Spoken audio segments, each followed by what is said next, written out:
Wassalatu wassalamu ala Rasulillah wa ala alihi wa ashabihi wa man tabi'ahum bi ihsan ila yaumiddin. Amma ba'd.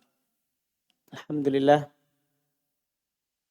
kita melanjutkan kajian kitab Ahadits Al-Akhlaq, hadits seputar akhlak yang dikumpulkan oleh Syekh Abdul Razak hafizahullah taala.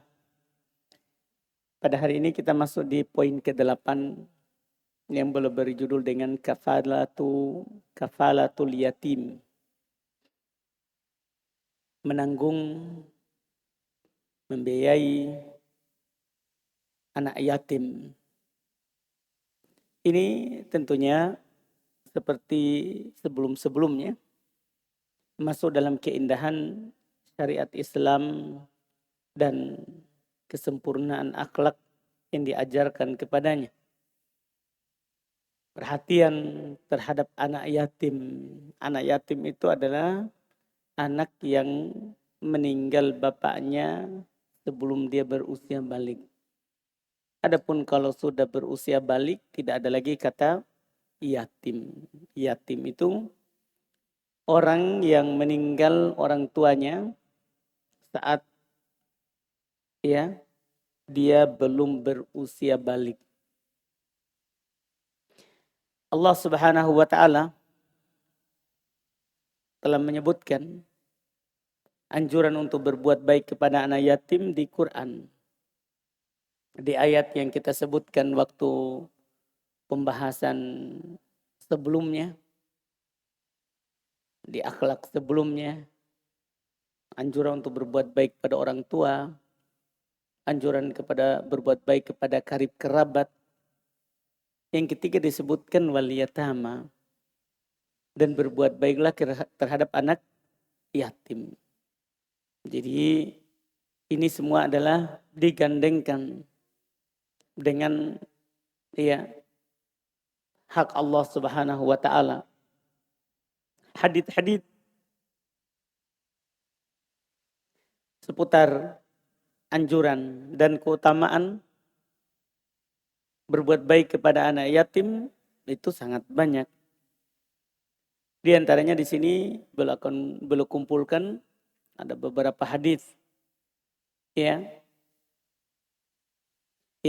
menunjukkan utamanya berbuat baik kepada anak yang meninggal bapaknya saat dia berusia kecil, belum balik.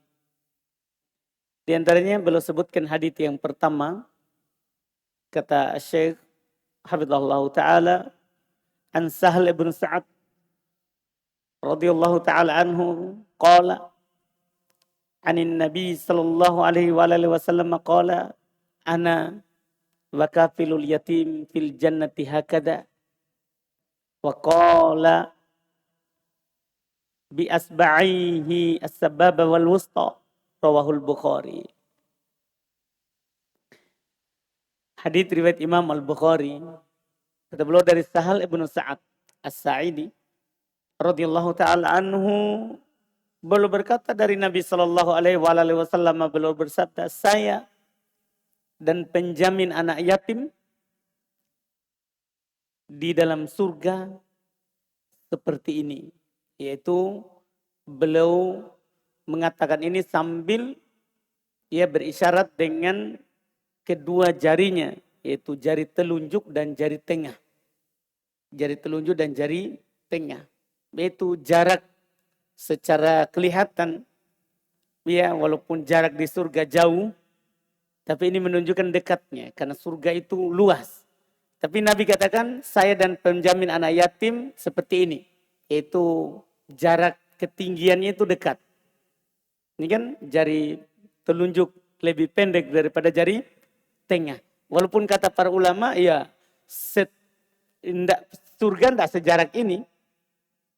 Bukan segini perbedaan antara anak yatim dengan penjamin anak yatim dengan Nabi. Karena luasnya surga.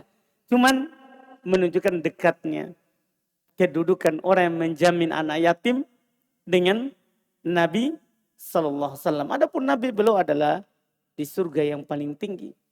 Di surga yang paling tinggi. Tapi Nabi mengatakan seperti ini. Jaraknya. Seperti ini jaraknya. Ini menunjukkan ya, pertama keutamaan kalau kita membantu anak yatim. Keutamaannya, membantu anak yatim adalah merupakan sebab masuk ke dalam surga. Membantu anak yatim adalah merupakan sebab masuk ke dalam surga. Kemudian yang kedua, hadits ini adalah menunjukkan anjuran dan dorongan untuk membantu anak yatim. Kalau tadi keutamaannya, berarti sekaligus mendorong kita untuk berbuat baik kepada anak yatim. Tidak boleh mendoliminya. Kalau dia punya harta, tidak boleh memakan hartanya apalagi. Tidak boleh memakan hartanya. Itu sudah dilarang di Quran. Sudah dilarang di Quran. Kemudian hadits kedua mirip dengan itu. Kata beliau Nabi Hurairah radhiyallahu taala anhu qala Rasulullah sallallahu alaihi wasallam kafilul yatim lahu aw li ghairihi ana wa huwa kahataini fil jannah. Masya Allah. Wa asyara malikun bis sababa wal wusta. Rawahu Muslim. Ini riwayat Imam Muslim, kalau tadi Bukhari. Kata beliau dari Abu Hurairah radhiyallahu taala anhu, beliau berkata, Rasulullah sallallahu alaihi wasallam bersabda, kafilul yatim lah yang membiayai anak yatim miliknya. Iya, bukan orang lain. Jadi dia ada seorang ibu meninggal suaminya dalam keadaan anak-anaknya masih kecil. Kemudian dia jaga anak yatim, dia jaga anaknya itu. Kan anak yatim juga namanya. Bukan orang lain. Jadi dia jagalah anaknya sendiri. Meninggal bapaknya, kemudian dia jaga. Dia biayai sampai besar, sampai jadi orang. Lahu auli ghairihi, atau anak yatimnya punyanya orang lain. Ada orang meninggal orang tuanya, kemudian seorang membiayai anak yatim tersebut. Ya, anak yatimnya, anaknya orang lain. Ana wahua, saya dan dia kahatain fil jannah, seperti dua ini di surga. Seperti dua ini di surga. Malik, yaitu perawi dari hadits, ketika menyampaikan hadits ini, dia berisyarat dengan jari telunjuk dan jari tengah. Jari telunjuk dan jari tengah. Ini sama dengan hadis tadi, menunjukkan membiayai, memelihara anak yatim, ya, itu termasuk sebab masuk surga. Kalau ada seorang ibu, dia punya anak, suaminya meninggal waktu anaknya masih kecil, kemudian dia jaga, maka kita beri kabar gembira dia karena menjaga anak yatim anaknya, membiayai anaknya sampainya besar, mendidik dia supaya jadi orang. Dan tidak sedikit ulama itu dari anak yatim. Dari anak yatim. Imam Al-Bukhari, Imam Malik sendiri. Sebelum datangnya Imam Bukhari jauh-jauh. Imam Malik sendiri, bapaknya meninggal waktu dia masih kecil. Ibunya lah yang mendorong dia ke majelis ilmu. Ke majelis ilmu. Demikian pula Imam Al-Bukhari. Dia meninggal ayahnya waktu dia masih kecil. Ibunya lah yang mendorongnya untuk belajar. Untuk belajar. Jadi banyak ulama itu adalah dari anak yatim. Dari anak yatim. Bahkan Syekh Muhammad bin Abdul Wahab. Banyak sekali. Iya. Orang yang meninggal ibunya dari kecil. Kemudian dia besar. Ya, dibesarkan oleh ibunya. Maka keutamaan besar untuk mereka. Keutamaan besar untuk mereka. Iya. Tadi hadis pertama. Kadang kita pahami maksudnya memelihara anak yatim di sini maksudnya orang lain. Ia memelihara, membiayai anak yatimnya orang. Itu di surga. Hadis kedua untuk menerangkan bahwa termasuk memelihara anak yatim itu anak kita sendiri. Anak kita sendiri. Maka sekali lagi berbahagialah bagi seorang ibu yang meninggal suaminya kemudian dia menjadi penjamin anak suaminya. Menjadi penjamin anak suaminya. Ini hadits ini kabar gembira bagi mereka. Ini bisa dikirimkan dan bisa disampaikan kepada banyak dari ibu-ibu di sana yang berjuang untuk membiayai anaknya ya ketika suaminya sudah meninggal. Kemudian berikutnya kata beliau rahimahullahu taala hadits ketiga an Abi Hurairah radhiyallahu taala anhu qala anin nabi sallallahu alaihi wa alihi wasallam qala as-sa'i 'alal armalati wal miskin kal mujahid fi sabilillah wa ahsibuhu qala wa kal qa'im la yaftur wa kas sha'im la yuftir muttafaqun alaih. Masya Allah. Iya, seperti orang yang berjihad di jalan Allah, keutamaannya. Kata beliau, hadits riwayat Imam Al-Bukhari dan Imam Muslim dari Abu Hurairah radhiyallahu taala anhu, beliau berkata dari Nabi sallallahu alaihi wasallam, as-sa'i 'alal armalah, orang yang membantu armalah, perempuan yang sudah tidak punya suami tapi memiliki tanggung jawab, meninggal suaminya tapi dia punya anak-anak, kemudian ada orang membantunya, yaitu dia bantu ibunya, otomatis dia bantu siapa? Anaknya. Berarti dia dapat, sebenarnya membantu janda itu bukan karena membantu janda, tapi karena ada anak yatimnya. Iya. Bagian orang bilang, ayo bantu janda, jandanya tidak punya anak, maksudnya mau dia nikahi. Iya, ada batu di balik udang. Iya. Maksudnya jelas maksudnya. Kalau ada batu di balik udang, udangnya masih sembunyi-sembunyi, masih kita cari-cari. Paham maksudnya? Kan kalau ada udang di balik batu, berarti tidak nampak tujuannya. Tapi kalau saya balik. Ada batu di balik udang. Jelas keinginannya. Paham tak? Ada udang di depan, batu di belakang. Berarti jelas maksudnya. Paham kan? Ini tidak boleh. Ini yang dimaksud di sini adalah janda itu punya anak. Ada tanggungannya banyak. Kemudian dikasih biaya untuk anak-anaknya. Ya karena dalam syariat kita, perintah terhadap sesuatu ada perintah untuk melakukan wasilahnya. Sebagaimana larangan terhadap sesuatu, maka larangan untuk meninggalkan wasilahnya. Paham kan? Misalnya dilarang berzina, berarti dilarang semua pengantar ke zina. Maka yang dilarang melihat perempuan yang bukan mahram. Ya kan? Kenapa bisa? Bukan karena tidak boleh melihat. Karena di tempat lain boleh melihat. Misalnya orang mau menikahinya. Kan boleh melihat. Tapi kenapa dilarang di sini? Kalau tidak mau dinikahi. Karena mengantar ke zina. Tidak boleh berduaan dengan perempuan. Kenapa bisa? Di sana boleh berduaan kalau orang mahramnya. Tapi di sini tidak boleh. Kenapa? Mengantar ke zina. Jadi larangan terhadap sesuatu, larangan terhadap wasilahnya, pengantarnya. Perintah juga begitu. Perintah terhadap sesuatu adalah perintah terhadap apanya? Wasilahnya, pengantarnya. Kita tidak bisa misalnya kasih anak yatim harta. Maka kita kasih ibunya. Kasih penunggunya. Orang yang mengurusnya. Paham kan? Nah, itu cara, itu namanya wasilah ke sana. Makanya di sini tidak ada disebutkan anak yatim. Tapi disebutkan armalah. Siapa itu armalah?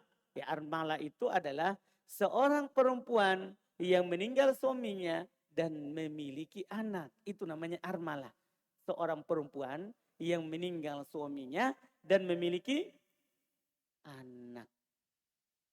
Anak di sini belum balik. Bukan anak-anaknya dibilang di sana, oh ayo kita bantu janda. Anak-anaknya sudah pada kerja, pada besar. Yang kok begitu, ini anak-anaknya yang wajib membiayainya. Paham kan? Jelas ini kan? Ini yang anaknya belum balik. Anaknya ini belum balik. Maka dapat keutamaan. Apa itu? Kata bola asai alal almarati wal miskin. Orang membantu. Ya. Janda-janda dan miskin. Kal mujahid fisabilillah, seperti orang yang berjihad di jalan Allah. Seperti orang yang berjihad di jalan Allah. Besar sekali keutamaannya. Seperti berjihad di jalan Allah. Iya. Wa ahsibuhu qol, dan saya menyangka dia juga berkata wal kal qaim la yaftur. Ini seperti orang yang sholat malam tidak pernah bosan. Wa kas-shaim la yuftir. Seperti orang yang berpuasa tidak pernah berbuka. Ini keutamaannya. Jadi di samping seperti mujahid, dia juga seperti orang yang selalu sholat malam dan seperti orang yang selalu berpuasa. Masya Allah. Dia tidak berpuasa, tidak sholat malam, tidak berjihad, tapi pahalanya seperti itu. Ini keutamaan orang yang ya menyantuni janda yang ada anak yatimnya. Paham kan? Paham Abu Hanif? Dan Abu Hanif pikir kayaknya bagus menikahi janda ini. Iya, sekaligus. Begitu ya?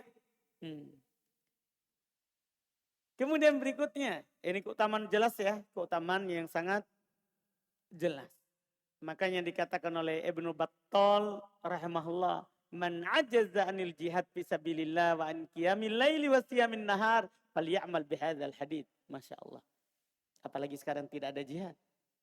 Siapa yang tidak mampu berjihad di jalan Allah, tidak mampu berdiri di malam hari, tidak mampu sholat malam. Misalnya dia kerja sibuk, tidak mampu sholat malam. Terus dia tidak bisa berpuasa di siang hari di bulan Ramadan, maka hendaklah dia amalkan hadis ini. Dia dapat tiga-tiganya. Tidak mampu sholat malam, tidak mampu berjihad, tidak mampu berpuasa di siang hari. Kata Ibnu Battal, hendaklah dia beramal dengan hadis ini. Paham kan? Beramal dengan hadis ini. Hadis mana tadi? Tadi, riwayat Bukhari Muslim. Ya, karena orang yang membantu armalah. Bagaimana Ustaz kalau tidak ada janda? Tidak ada anaknya? Itu adik kedua. Yang putus asa dengan janda. Cari janda sampai sibuk. Ya, diumumkan di grup, buat grup janda. Paham kan? Tidak usah. Ini ada yang kedua. Wal miskin. Orang yang berusaha membantu miskin. Ini lebih luas kan? Miskin lebih banyak. Lebih luas. Iya kan? Lebih luas. Nah, artinya siapa yang tidak bisa sholat malam, tidak bisa berpuasa siang hari, tidak bisa berjihad, bantu miskin. Ya, daripada antum sibuk di rumah bahasa Arab melakukan pendataan. Tolong cari semua dulu janda di situ. Itu sibuk-sibuk hari Jumat mau telepon keluarga malah mau telepon janda-janda. Sibuk kita, paham kan? Iya, miskin saja. Itu lebih cepat didapat. Lebih cepat didapat. Siapa tahu ada tetangga kasur kita miskin. Tapi dia tidak bilang-bilang. Paham kan? Jelas ini. Dan saya rasa penuntut ilmu miskin semua. Karena miskin itu definisinya punya penghasilan tapi pas-pasan. Nah, dia punya kiriman 5 juta dalam sebulan saat dia di RBA. Tapi kebutuhannya 5 juta. Itu juga apa? Miskin. Paham Muhammad? Alhamdulillah. Ini yang dikatakan oleh Ibnu Battal rahimahullahu ta'ala. Kemudian berikutnya kata beliau, wa an Abi Hurairah radhiyallahu ta'ala anhu qol. Anin Nabi sallallahu alaihi wasallam qala khairu baitin fil muslimin baitun fihi yatim masyaallah yuhsanu ilaihi. Wa syarru baitin fil muslimin baitun fihi yatim yusa'u ilai. Ini sudah mulai tidak bolehnya berbuat buruk, berbuat jahat kepada anak yatim. Kata beliau dari Abu Hurairah, ini rawahu Ibnu Majah, diriwayatkan oleh Al-Imam Ibnu Majah rahimahullah. Kata beliau dari Abu Hurairah radhiyallahu taala anhu, beliau berkata dari Nabi sallallahu alaihi wasallam, beliau bersabda, khairu baitin, rumah terbaik di tengah kaum muslimin adalah rumah di dalamnya terdapat anak yatim, terus dilakukan perbuatan baik kepadanya. Itu rumah terbaik. Ada anak yatimnya, terus dia berbuat baik kepadanya. Pemilik rumah itu berbuat baik kepada anak yatim tersebut. Ini rumah terbaik. Masya Allah, rumah terbaik. Kemudian rumah paling buruk di tengah kaum muslimin adalah rumah di dalamnya anak yatim, tapi dia berbuat jelek kepadanya. Nah, ini ciri-ciri rumah. Rumah terbaik dan rumah terburuk. Hadits ini menunjukkan haramnya berbuat jahat kepada anak yatim. Iya. Siapa saja yang ada anak yatim di rumahnya, maka hendaklah dia seperti bapak untuknya. Bapak yang penyayang. Kata Imam Qatadah Ibnu Di'amah Sadusi rahimahullah, kun lil yatimi kal abir rahim. Jadilah kamu terhadap anak yatim itu seperti seorang bapak yang penyayang. Tidak boleh kita berbuat jelek kepadanya. Tidak boleh kita berbuat jelek kepadanya. Ini yang disebutkan.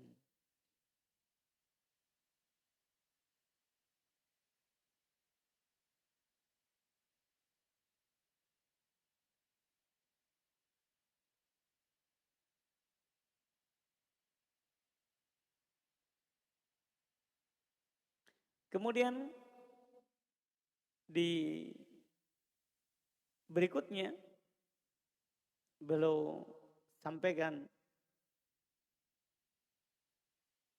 beberapa asar yang menunjukkan pentingnya berbuat baik kepada anak yatim. Ada asarnya ya Ibnu Umar, ada asarnya Al-Hasan.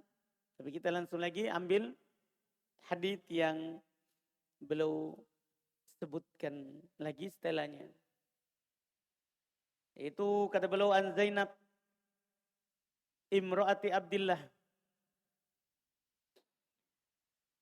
Qalat kuntu fil masjidi fara'aitun nabiyya faqala tasaddaqna walau min huliyikunna.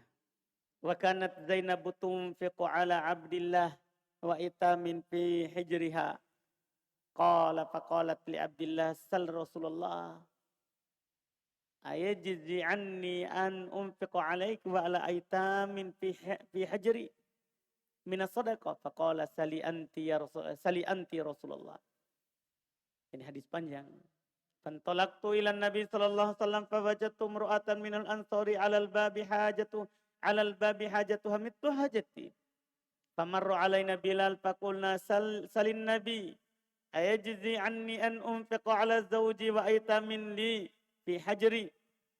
Wa qulna la tukhbir bina. Wa qulna la tukhbir bina. Fadakhala fasa'alahu faqala man huma? Qala Zainab. Qala ayu zayanib? Qala imro'atu Abdillah. Qala na'am laha ajrul qaraba wa ajrul sadaqah. Rawahul Bukhari wa Muslim. Masya Allah. Kata beliau dari Zainab imro'atu Abdillah. Ya, istrinya Abdullah. Ya, istrinya Abdullah bin Mas'ud. Radhiyallahu ta'ala anhuma. Yaitu ini istrinya sahabat. Termasuk sahabat dari Nabi SAW.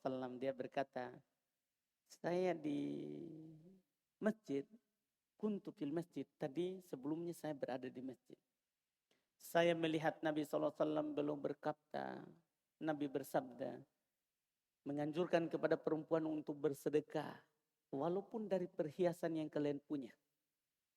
Bersedekahlah kalian walaupun perhiasan kalian yang kalian punya. Dan Zainab, beliau adalah perempuan yang kaya, punya penghasilan. Suaminya miskin, terus di rumahnya ada anak yatim. Ada anak yatim. Suaminya enggak seperti dia punya penghasilan. Iya. Jadi dia berinfak, maksudnya dia membiayai Abdullah suaminya dan anak yatim yang berada di rumahnya. Maka dia berkata kepada suaminya, Abdullah, tanyakan kepada Rasulullah, apakah saya juga dapat pahala? Apakah saya akan dibalas? Saya berinfak kepadamu dan kepada anak yatim di dalam rumah. Apakah itu termasuk sedekah? Karena Nabi menganjurkan untuk bersedekah. Coba tanya kepada Nabi hal itu. Tapi Abdullah bilang, Sali anti. Sali anti. Kamu tanya coba. Jadi daripada saya yang tanya, kamu yang tanya. Tanya langsung kepada Rasulullah. Ya, ini nanti menunjukkan bolehnya. Ya, seorang perempuan itu bertanya ya kepada mufti yang bisa memfatwakan masalah yang sedang dia hadapi. Kamu yang tanya kepada Rasulullah, maka fantolaktu ilan Nabi. Saya pun pergi ke Nabi, berangkat. Ya, ke Nabi SAW. Fawajatum ru'atan minal ansari alal bab. Maka saya pun juga menjumpai seorang perempuan dari kalangan Ansor di pintu. Hajatu hamidullah hajati. Kebutuhannya sama dengan kebutuhanku, maksudnya sama. Kan rata-rata perempuan Ansor mereka ada hartanya, ya. Karena beda kalau orang-orang muhajirin, karena mereka keluar dari Makkah tidak membawa sesuatu apapun. Maka sama, dia mau menanyakan kalau saya kasih infak sedekah kepada keluarga aku sendiri, ya, suami, anak, yatim, apakah saya punya pahala? Famarra alaina Bilal. Maka mereka belum masuk, masih di pintu. Maka Bilal pun lewat. Bilal itu kan penjaga pintunya Nabi. Bilal lah yang menjaga pintu Nabi. Kalau ada orang mau ketemu, Bilal yang meminta izin kepada Nabi SAW. Atau kalau memang tidak perlu ketemu, Bilal nanti yang menyampaikan kebutuhannya kepada Nabi SAW. Bilal itu adalah penjaga pintunya Nabi SAW. Maka Bilal lewat, fakulna, kami katakan kepada Bilal, tanyakan kepada Nabi, apakah akan diberi pahala untukmu kalau saya berinfak kepada suamiku dan anak yatim yang berada di rumahku. Dan kami berkata, jangan sampaikan kepada Rasulullah tentang kami di sini. Maksudnya kami di luar, jangan kasih tahu Nabi bahwa kami ada. Pokoknya kamu tanya saja, nanti kalau sudah dijawab, kamu tinggal sampaikan kepada kami. Ya. Maka fadakhala Bilal pun masuk kepada Rasulullah. Fasa'alah dan menanyakannya kepada Nabi. Tapi Nabi sadari bahwa ada orang di luar. Maka Nabi bertanya, man huma?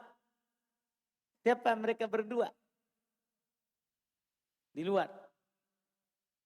Ya. Dibilang huma, bukan kuma. Kenapa? Supaya dia anggap goib. Karena dia tidak mau ketemu Nabi.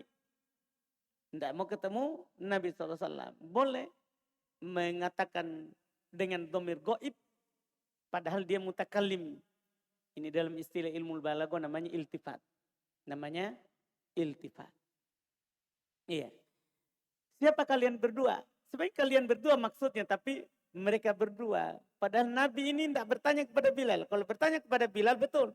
Man huma? Siapa mereka berdua? Tapi ini Nabi langsung bertanya kepada yang di belakang pintu. Siapa kalian berdua? Maka yang menjawab yang di pintu. Bukan Bilal. Qala dia bilang Zainabu. Qala ayu Zainab. Zainab yang mana? Ya, yang menjawab Imro'atu Abdillah. Ya, Imro'atu Abdillah. Boleh juga ini bukan dalam bab iltifat. Nabi bertanya kepada Bilal langsung. Siapa itu keduanya? Artinya Nabi tahu ini Bilal ada orang mengutusnya di luar. Ya, siapa dua perempuan itu yang suruh kamu untuk menanyakan hal ini? Maka Bilal berkata, Zainab. Zainab yang mana? Karena Zainab itu banyak di zaman Nabi. Ya, sekarang Zainab istrinya Abdullah. Ada Zainab bintu Jahash. Banyak Zainab, nama Arab. Ada Zainab anaknya Nabi sendiri. Banyak Zainab. Makanya Nabi bilang, ayu Zayanib. Zainab yang mana? Zayanib jama taksir dari Zainab. Bilal bilang istrinya Abdullah. Istri Abdullah. Qala. Maka Nabi berkata, na'am laha ajron. Baru Nabi menjawab. Iya. Ini menunjukkan boleh menanyakan dulu kepada si penanya. Ya, masalahnya. Boleh. Ketika antum dapat pertanyaan atau ada sesuatu tidak jelas, boleh antum tanya ke penanya. Siapa yang punya pertanyaan ini? Boleh. Iya, dibolehkan.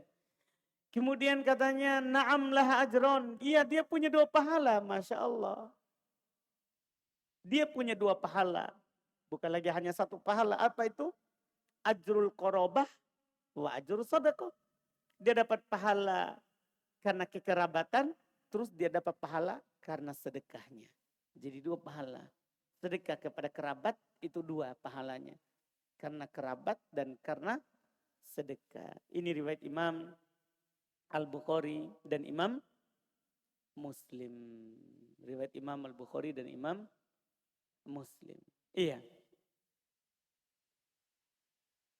Maka ini menunjukkan keutamaan bersedekah kepada anak yatim. Anak yatim. Bahkan di sini dikatakan dia memiliki dan dia akan mendapatkan berapa pahala? 2 pahala. Ini tentunya keutamaan besar bagi orang-orang yang memiliki kemampuan terus memiliki anak yatim yang dia jaga dan dia pelihara. Dia jaga dan dia pelihara. Iya. Ini beberapa hadis terkait dengan anak yatim. Iya, beberapa hadis terkait dengan anak yatim. Kita cukupkan dan ini habis hadisnya. Di pertemuan berikutnya kita akan masuk di poin ke-9, hukuk al-ummal, haknya para pekerja. Haknya para pekerja. Insyaallah kita lanjut di pertemuan yang akan datang. Kalau ada pertanyaan, tafadhal.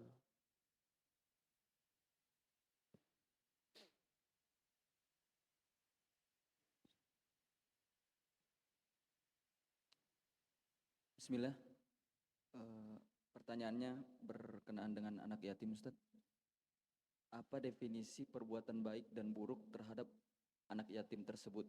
Kemudian apakah termasuk perbuatan buruk apabila seorang keluarga atau yang menanggung anak yatim tersebut sering membentak atau memarahi anak yatim tersebut, Ustaz? Baik. Ada ayat di surat Ad-Duha, apa itu ayatnya? Mahin. Ammal yatima fala taqhar. Itu. Adapun yatim jangan kamu membentaknya. Itu perbuatan buruk namanya. Namun tujuannya untuk ini, Ustaz, untuk maksudnya memperbaiki karena anak yatim tersebut sering melakukan kesalahan, Ustaz. Enggak apa-apa, berarti itu untuk berbuat baik namanya. Supaya dia sadar. Nah, supaya dia mengambil pelajaran bahwa itu salah. Jadi bukan berarti berbuat baik anak yatim itu tidak pernah memarahinya. Boleh memarahi anak yatim untuk maslahatnya. Untuk maslahatnya. Ada anak yatim, bapaknya meninggal. Dia ini cuma kalau ditunggu bapaknya, kapan bapaknya muncul? Untuk perintahkan. Maka boleh ibunya memarahinya. Untuk kemaslahatan anak itu. Supaya anak itu menjadi baik. Jazakallahu khair. Bismillah. Tentang sabda Nabi SAW tadi, Ustaz, mengisyaratkan 2 jari. Itu maksudnya ini atau yang ini, Ustaz? Yang ini. Yang lebih tinggi ini. Oh. Bukan ini sama ini. Ini tidak ada jaraknya. Berarti salah paham saya. Enggak, ini ketinggiannya ini. Kan surga tinggi. Ketinggiannya ini. antara jari tengah dan jari telunjuk ada jaraknya. Nah, cuman bukan juga, tipisnya bukan. Surga kan tinggi tingkatannya. Ini jarak dibandingkan dilihat dari tangan. Anak kira berdampingan Ustaz, maksudnya begini. Bukan, ini nih. Terus pertanyaan kedua Ustaz tentang Armala tadi, itu seorang wanita yang meninggal suaminya dan dia mempunyai anak yang belum balik. Terus bagaimana kalau Armala ini menikah lagi Ustaz, dinikahi, apakah anaknya ini masih dikatakan ini yatim? Tetap. Kan definisi meninggal bapaknya. Kemudian yang ketiga Ustaz, seorang anak yang misalkan tidak punya ayah ibu, dalam artian dia misalnya dibuang begitu Ustaz. Apakah bisa dihukumi sama seperti anak yatim Ustaz? Karena tidak ada yang menanggung begitu Ustaz. Lebih. Meninggal bapaknya saja yatim. Apalagi tidak ada bapak ibunya. Itu lebih dari anak yatim. Antum misalnya dapat orang anak-anak di depan situ.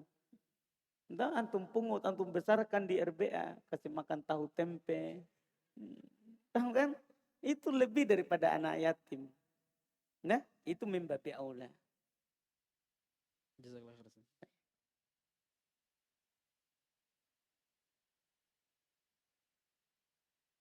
Bismillah. Kalau umpama Ustaz, ibunya meninggal, apakah dikatakan yatim dia Ustaz? Enggak, Masuk di Indonesia? enggak masuk. Karena ayahnya mampu biayai. Bukan anak yatim namanya. Enggak, anak piatu. Gitu ya. Enggak masuk. Anak yatim itu yang meninggal bapaknya. Terus yang kedua, ketika kan yatim ketika dia di usia balik, berarti ketika dia sudah masuk usia sudah balik, berarti hilang sudah itu status dia sebagai anak yatim? Hilang. Benar. Kan dia sudah mampu bekerja.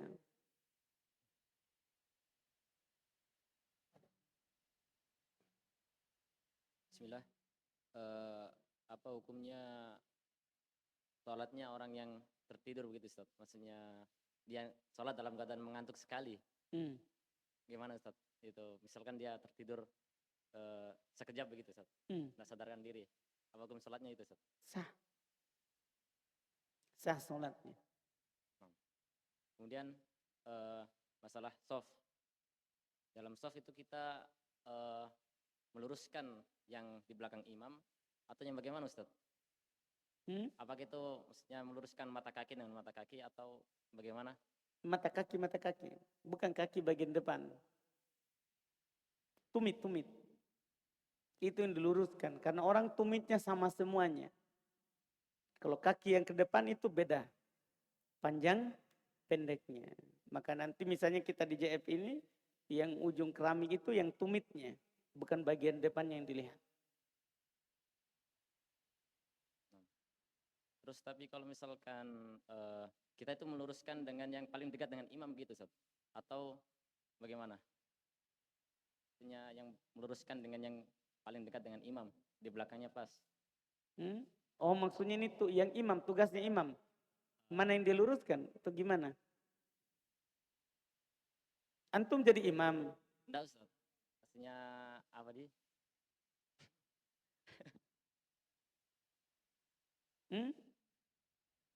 Misalkan yang belakang imam ini dia enggak lurus begitu Ustaz. Misalkan dia menyelisih sendirilah. Atau gimana ya? Nah, enggak boleh dia berapapun sopnya, semuanya lurus. Sop itu bukan hanya yang di depan imam ini yang lurus. Bukan, semua. Depan ini sampai ujung sop harus lurus.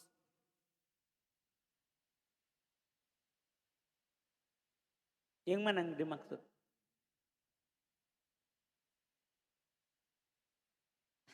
Jadi sunnah meluruskan sop ini untuk semua sop. Bukan hanya sop paling depan. Bukan hanya sop paling depan. Afwan Ustaz, ana jelaskan. Mungkin maksud beliau keadaan depan imam pas. Kenapa antum yang tahu maksudnya? Nana masih hidup di orangnya. Dia susah jelaskan. Tapi dia sudah pernah jelaskan sama antum. Ana pahami maksudnya Ustaz, maksudnya. Coba ya, coba ya. Depan imam Ustadz pas Hmm. ujung tumitnya di keramik. Sedangkan 5 orang atau 10 orang lewat dari belakang imam itu miring Ustadz. Tidak boleh. Kakinya itu pertengahan dengan garis keramik. Tidak boleh. Atau Itu melebihi namanya depan. tidak lurus. Apakah dia ikuti orang yang di dekatnya atau orang yang di belakang imam? Di belakang imam. Berarti dia harus lurus keramik Pak. Iya. Gimana? Gitu maksudnya Harun? Ya harus sesuai dengan yang di keramik. Walaupun orang bengkok jangan ikut bengkok. Nanti hidupmu juga begitu. Oh iya, ya kan. Hidupmu juga itu akan bengkok juga. Itu namanya ikut-ikutan. Nah kalau memang imam itu biasanya kasih lurus di keramik tumitnya, biar orang lain lebih itu urusannya. Kita tetap ke situ. Mengikuti perintah imam. Begitu Harun? Kalau begitu nanti sopnya di sana ke belakang sana.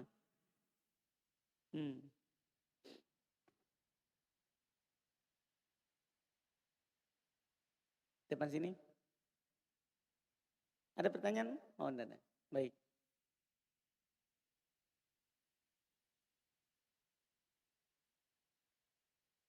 Bismillah, barakallahu fikum Ustaz. Pertanyaannya, apa hukumnya nggak baca-baca Ustaz? Apa yang dia baca-baca? Biasa kalau orang Bugis itu nggak baca-baca kalau ada acara-acara. Enggak boleh. Apakah dia termasuk syirik besar atau syirik kecil Ustaz? Beda. Ustaz, bagaimana cara menasihati orang tua dari hal tersebut? Antum yang tahu itu. Kan antum tahu orang tuamu tuh dari kecil. Nah, gimana caranya? Antum yang tahu. Kalau saya tidak tahu orang tuamu, kan beda orang tua saya dengan orang tua antum. Nah, antum yang tahu itu. Kan antum besar bersamanya dari kecil. Nah,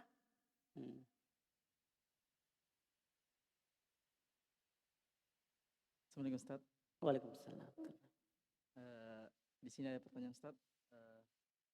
Bagaimana jika ada seorang anak Ustaz dilarang mengaji salaf Ustaz begitu? Ini anak dilarang sama bapaknya mengikuti kajian-kajian salaf. Tetapi anak ini dia tetap pergi mengaji salaf dengan niat nanti saya buktikan bahwasanya salaf tidak begini. Dengan ucapan-ucapan masyarakat bahwasanya salaf itu ekstrim begitu Ustaz. Jangan. Iya, kalau masalah yang pertama ada orang tua larang, tidak boleh kita taati. Boleh kita tetap mengaji.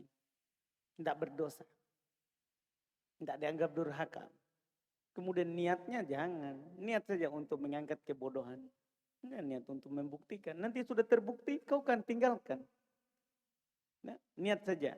Nah, karena ini jalannya Nabi. Paham kan?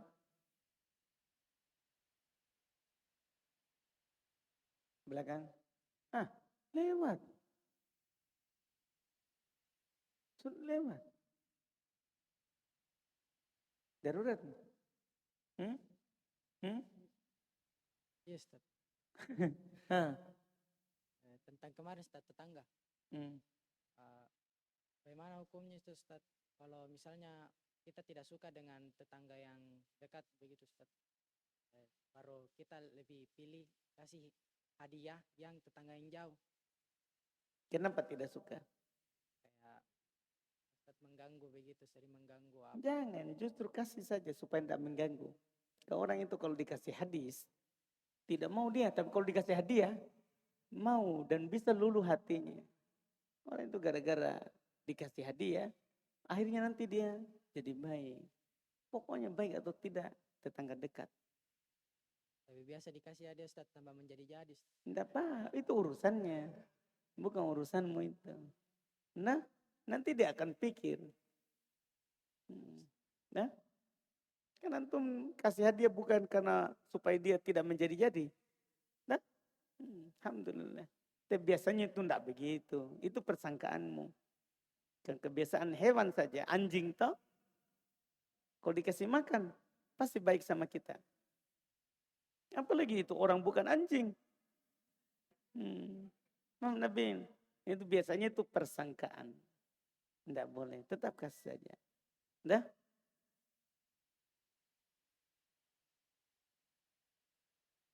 Hmm? Silakan. Saya kira mau bertanya. Azhar.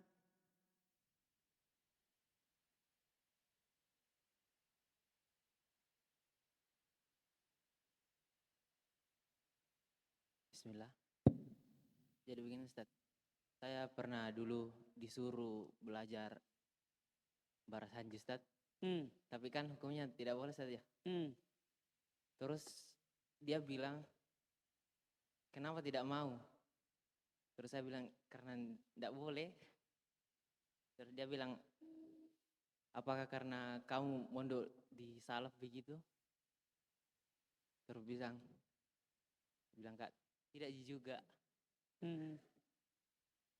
Tapi dia bilang, dia berdalil dengan semuanya dari Arab juga. Apa bagaimana itu hukum Ustaz?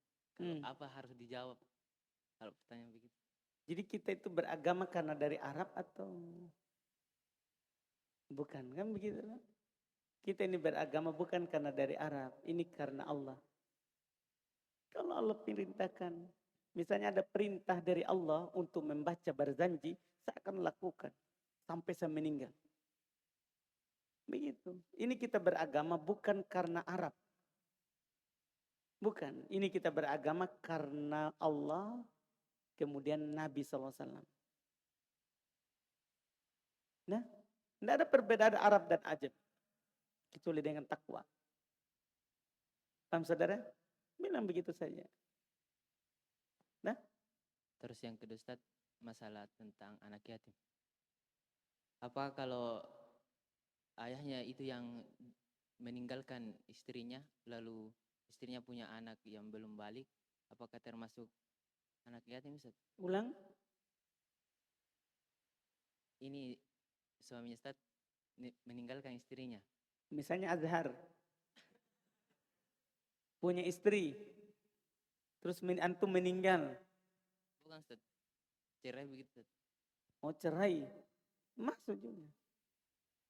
Karena armala itu yang tidak punya suami, ditinggalkan oleh suaminya, tinggal mati atau tinggal hidup.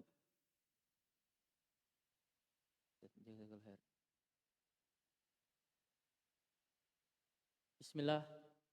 Ustaz, terakhir, apakah dibenarkan dalam Islam, misal Rangga dia ambil kueku?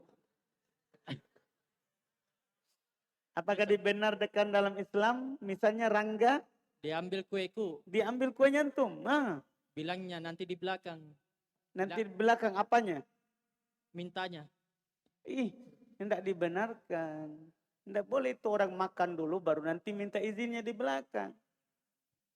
Haram, tidak boleh. Nanti masalahnya Arjun izinkan karena terpaksa. Mau beda apa disuruh muntah? Sudah tidak bagus, ditunggu keluar lewat bawah. Sudah jadi kuningan. Tidak mau itu nanti orang akan terpaksa. Dan tidak boleh itu, tidak sah orang memberikan karena terpaksa. Misalnya para ulama bahas toh, ada orang, misalnya Arjun punya parfum harum sekali.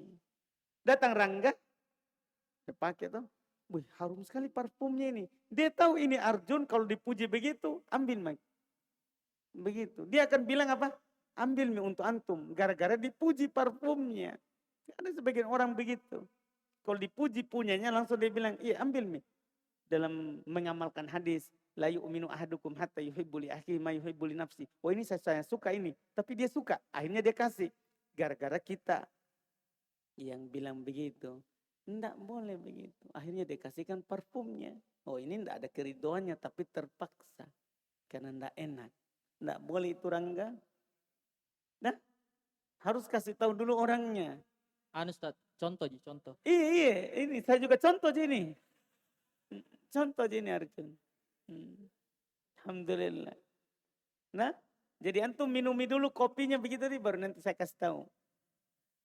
Tidak boleh. Kasih tahu dulu baru kalau diizinkan. Alhamdulillah kalau tidak boleh. Kata? Sama dengan sandal di bawah. Tidak boleh itu dipakai dulu baru nanti izin. Tidak boleh. Kasih tahu dulu. Nah, baru pakai. Paham kan? Alhamdulillah. Kita cukupkan dulu. Subhanak hamdik. Asyhadu an la ilaha illa anta astaghfiruka wa atubu ilaik.